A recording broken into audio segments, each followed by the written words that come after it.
we pull into the clearing and we see the house right over here with the lights off, and we see the building over here with another truck with the lights off. I look at her, she looks at me, she was just like, we ain't going in that shit. And I was just like, you fucking right, we not.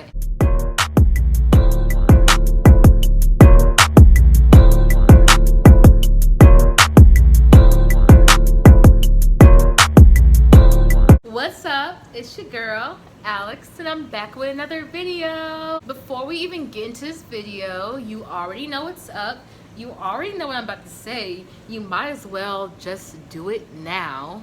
Go ahead and click that subscribe button if you want to see more of me, which I know you do, because look at me. Really look at me. Go ahead and click that subscribe button if you want to see more of me, and also click that bell notification. I hope y'all didn't see that, I just spit. Also click that bell notification if you want to keep in touch with my videos, because I am pretty sporadic when I do post. So I don't post on a schedule, which that's gonna change pretty soon, because you know I'm trying to get in on this, because like I gotta really like focus on my craft, but that's a different story. So go ahead and click that bell notification if you want to see more of me. And yeah, enough rambling, let's get right into this video. So today's video is going to be about the time that I almost got kidnapped. Let me drink this first.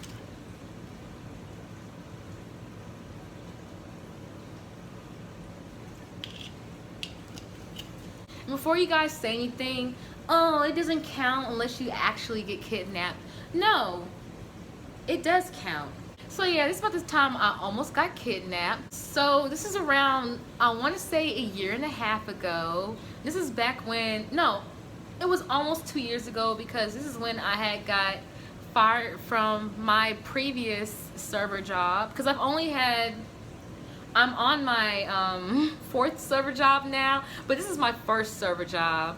So this happened about 2 years ago. So yeah, this happened about 2 years ago after I got fired from my first serving job. And if you guys want to see that video, go ahead. I'm gonna have it, well, I'm gonna try to have it linked above.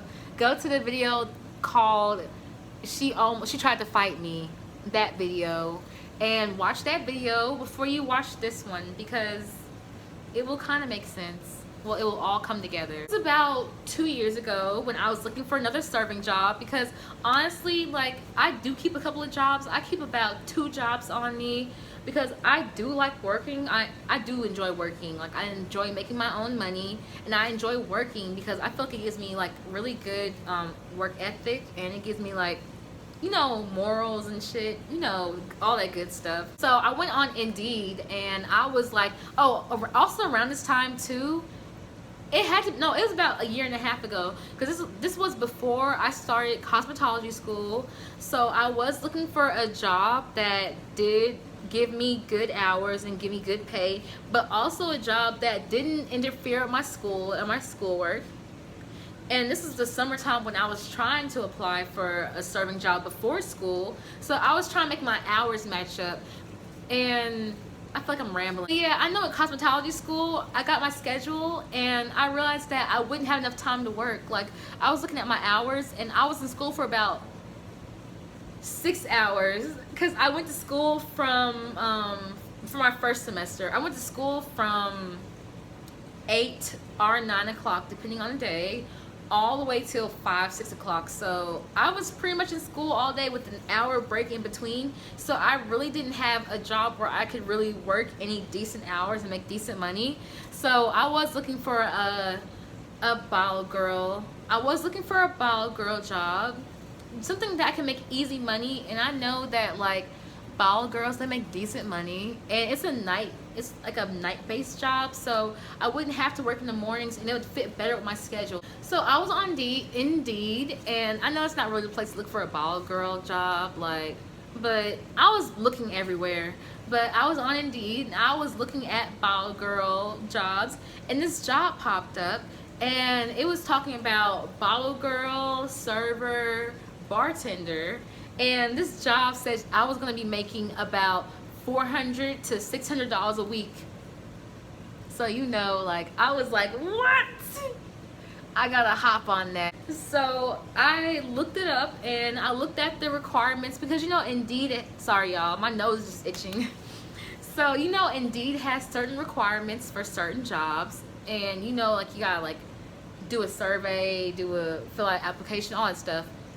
But for this particular job, it was talking about they needed a name, they needed my age, they needed either a Facebook or an Instagram page, and they needed my hours, like my availability, or when I can come in for an interview, like stuff like that. So the first thing I thought was a red flag was when I saw the requirements and it said, like, you know, the name, my age, Instagram or Facebook page. I'm just like, usually jobs don't really, like, they ask for your name and your age, but they don't really ask for your social media. Sorry. They don't really ask for your social media, so I was a little bit like, okay, well, they've never asked me for that before. Oh yeah, and another thing too, when I applied for a job, it said that do not call, only text. So I was looking like, why can't I call you? Like, who are you? But you know, like, you know, certain jobs have certain requirements, so I didn't really think about that because I knew I was gonna be getting like $400 to $600 a week. So I was just like, you know what, I'm ready to make this fucking money, let's make this shit happen. So I texted the number and I texted him my name. I just texted him my first name, I didn't text him my last name, and I also texted him my age, and I texted him my Instagram account. I didn't text him my Facebook account because that has my full government on there, and I am not that stupid. I didn't know who this was, so it's not like I wasn't gonna give him everything. Like, on my other social media, like my Twitter, my Snapchat, and my Instagram, I have, like, which is the same name as my channel, WestIndianBarbieee, so they wouldn't be able to track me as opposed as them using my full government name. So I chose to go ahead and I chose to do it that way. So after I sent all the information, they texted me back and they were just like, okay, we're gonna see about an interview in the next couple of days. So I was like, okay, cool. So at the moment I was working my salary-based job. So I did finish up. I came there early, like I worked in the morning times around that time. I did shipping. So I was there around 5 o'clock and I would be done like around 11 or sometimes even 12.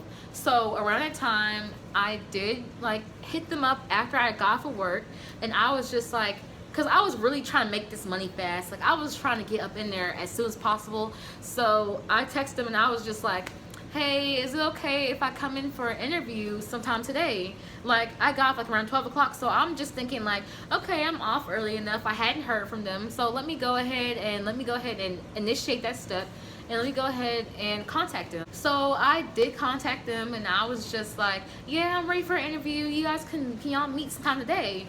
And they were just like, okay, well, what works for you? And I was just like, oh, like maybe like 2 or 3 o'clock p.m. But then they text back and they were just like, oh, well, we usually do our interviews around 7 o'clock at night. 7 o'clock at night? Like, I had never did an interview that late, but I looked into it, but I didn't really look that much into it because I was just like, okay, well, this is like a club, so of course they're gonna like interview close to nighttime because that's like usually when clubs open up. So I really wasn't thinking too much about that. So after I got off of work, I went to my sister's house. So I went over there and I was just talking to her, and I was just like, yeah, I'm supposed to go to an interview at 7 o'clock at night.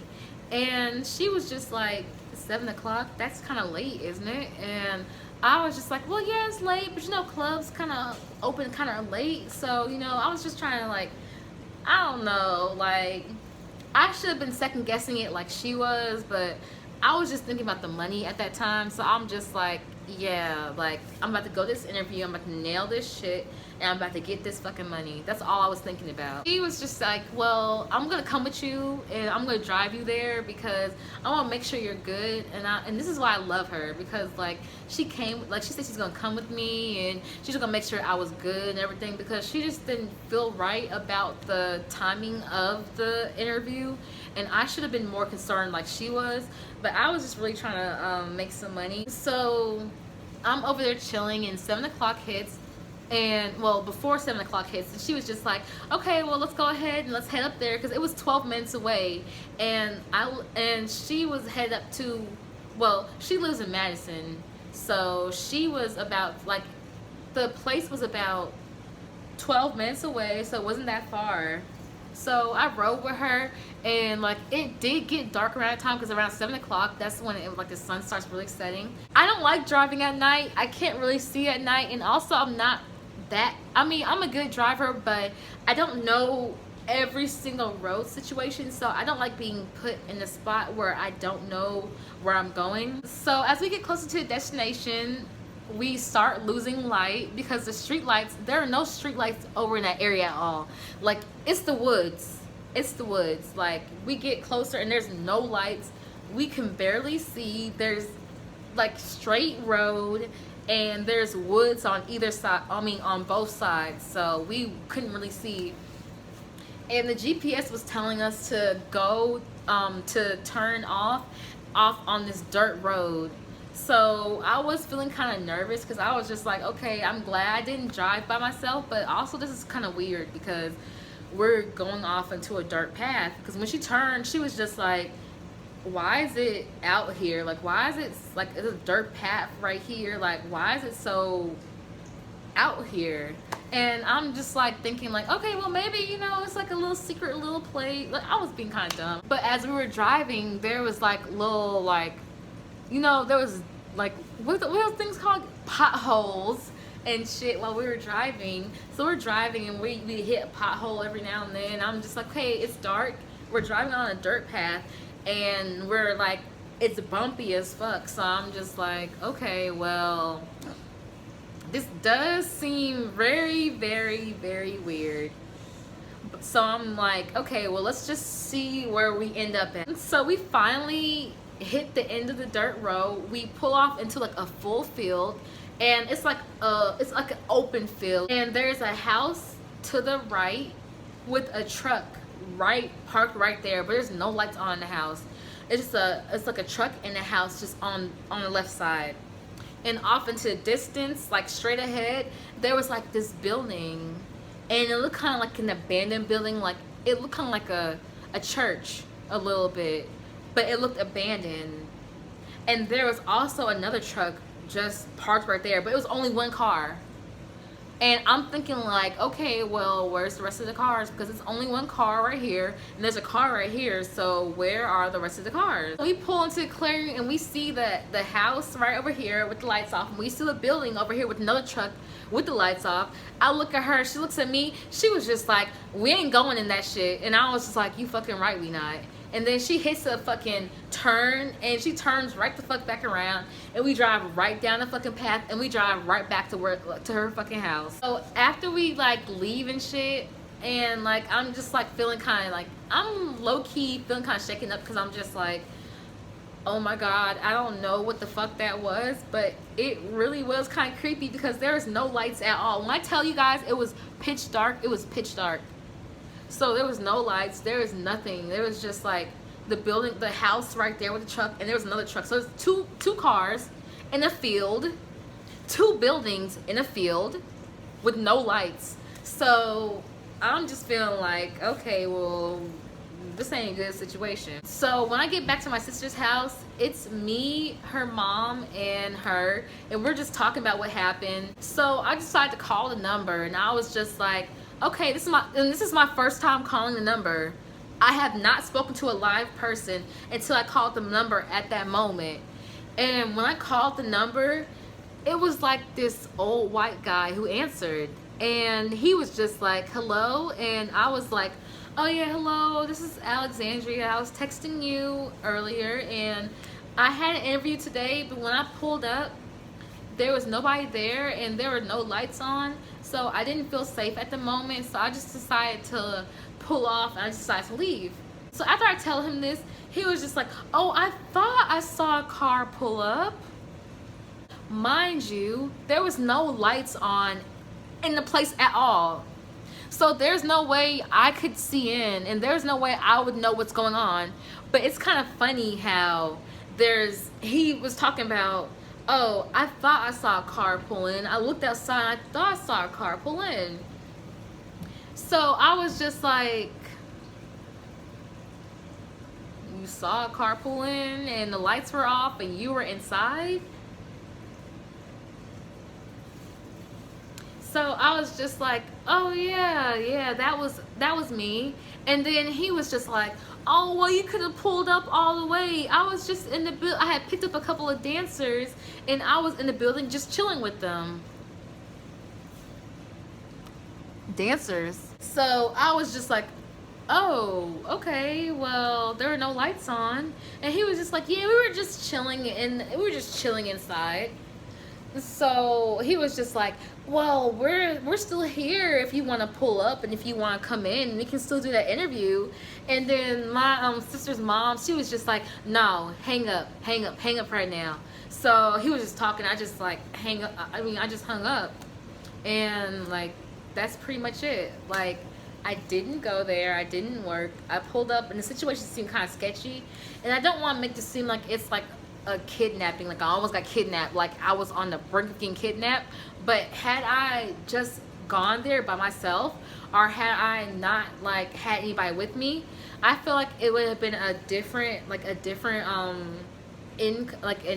outcome. So I'm just glad that like I had somebody with me at the moment who could like be like, nah, we ain't gonna do this, you ain't going in there. Like, I'm glad I had somebody in that moment to tell me like, yeah, we about to pull off, we ain't about to go in there. So that's the end of my story, you guys. I hope you guys really stuck it in to the end. If you guys did, I love you. If you guys didn't, but yeah, thank you guys so much for sticking in and watching my video. And I hope you guys have a great and wonderful and blessed day. And I will see you guys in my next video. Bye.